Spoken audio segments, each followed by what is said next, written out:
videos, I talk about British English literature.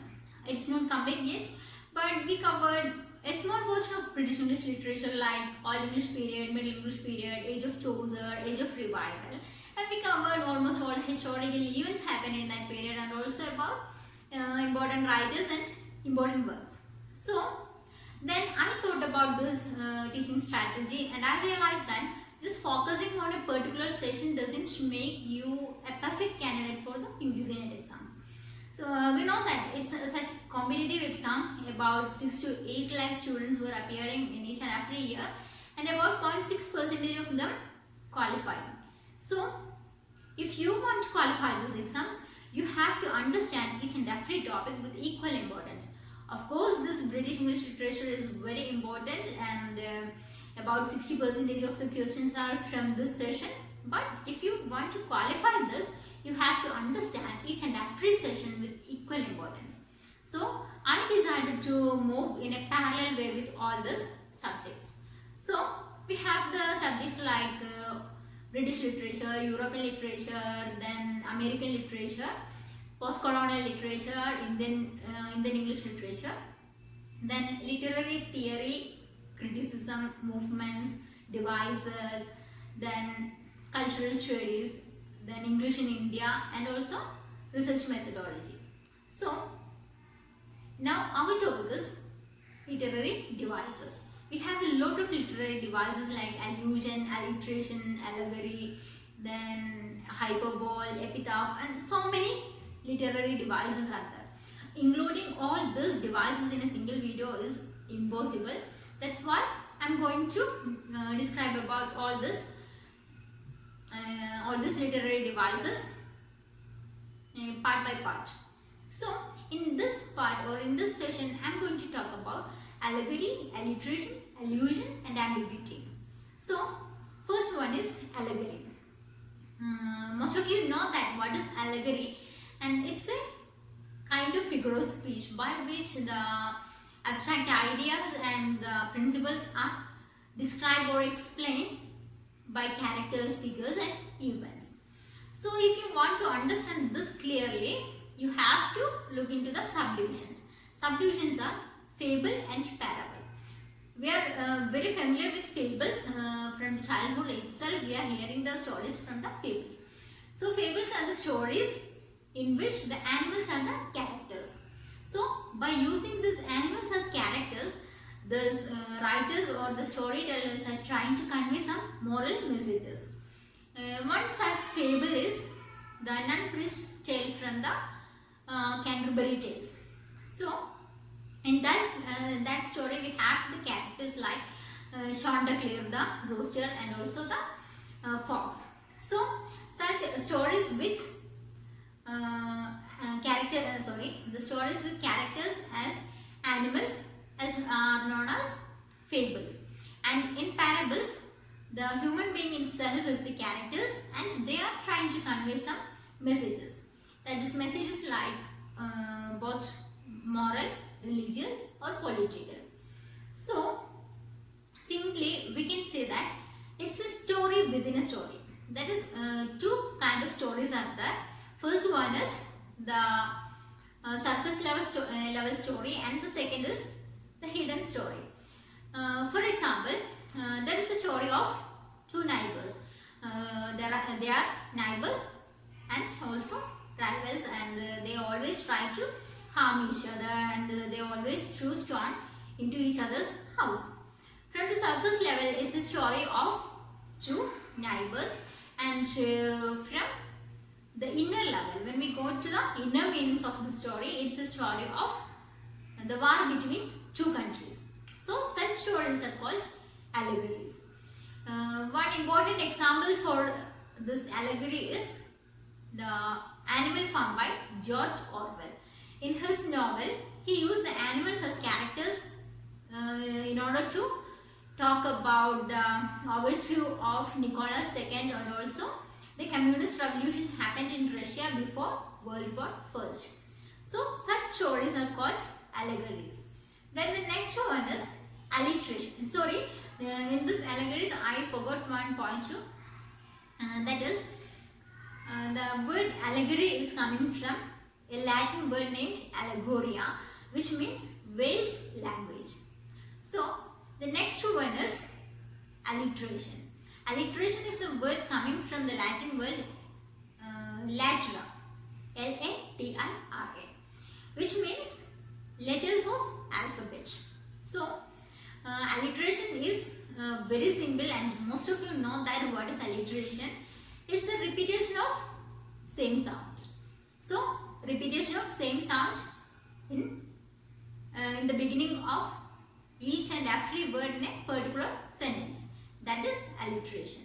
So just remember that alliteration is the repetition of same sound, not same letters. For example, first one is Philip's feet. When we think about this, the beginning letters of these two words are different. One is P and other is F, but the beginning sound is same. That is the sound F. So it's alliteration. And another example is cheerful cock. When we think about this cheerful cock, the beginning letter of this each word is C, but the initial sound is different. You understand? The beginning of each letter is same here, but the sound is different. That's why it's not alliteration. Only the repetition of same sound is called alliteration. For example, Alice ate all the apple in the afternoon. In this sentence, we have the repetition of the sound Alice ate all apple afternoon. In all this, the sound that is the beginning sound of all the words. So it is called alliteration. Then another one is allusion. Allusion is reference to something else. That is, when a writer is talking about something and he gave reference to something else. For example, we have the Prometheus Unbound of P.B. Shelley. This Prometheus Unbound is an allusion of Prometheus bound by Achilles. There are many such novels, poetry and prose works, and there are so many works out there in this category of allusion. So the allusion is the brief reference to some place or historical place, person, historical events, or some other works, mainly the mythologies. So this is the allusion. We have two kinds of allusion. Two kinds of allusion means first one is external allusion and the second one is internal allusion. External allusion means when a writer is writing some works and he gave allusion to, or he gave reference to some mythical works or some historical events happened in the past. This is external allusion. And internal allusion is when a writer is writing a novel, he gave reference to the earlier events happened in the same novel. That is the internal allusion. For example, a novelist is writing a novel and now he is writing the 15th chapter and he gave reference to the first chapter. This is called the internal allusion. So, the third one is ambiguity. Ambiguity means a confusion or lack of clearance. That is, at some points we may got more than one meaning for a particular sentence or a particular word. It's called ambiguity. That confusion made by this narrative or made by some words or sentences is called literary ambiguity. So it's like, it has we have three types of ambiguities.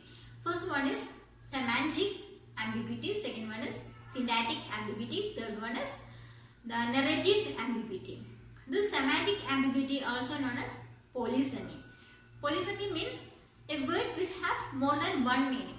In English language, about more than 50% of the words are in the category of polysemy.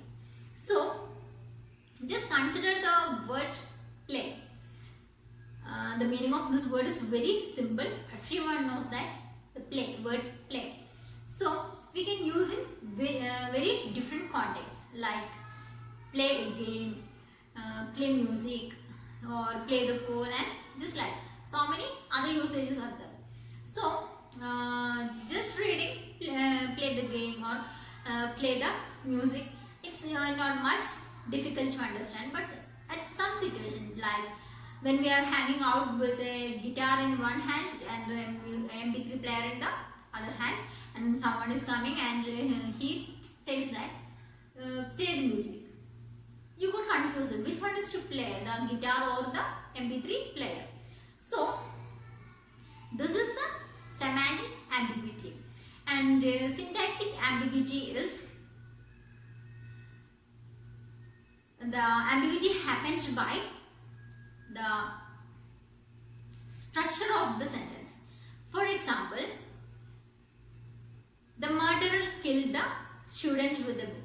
The murderer killed the student with a book.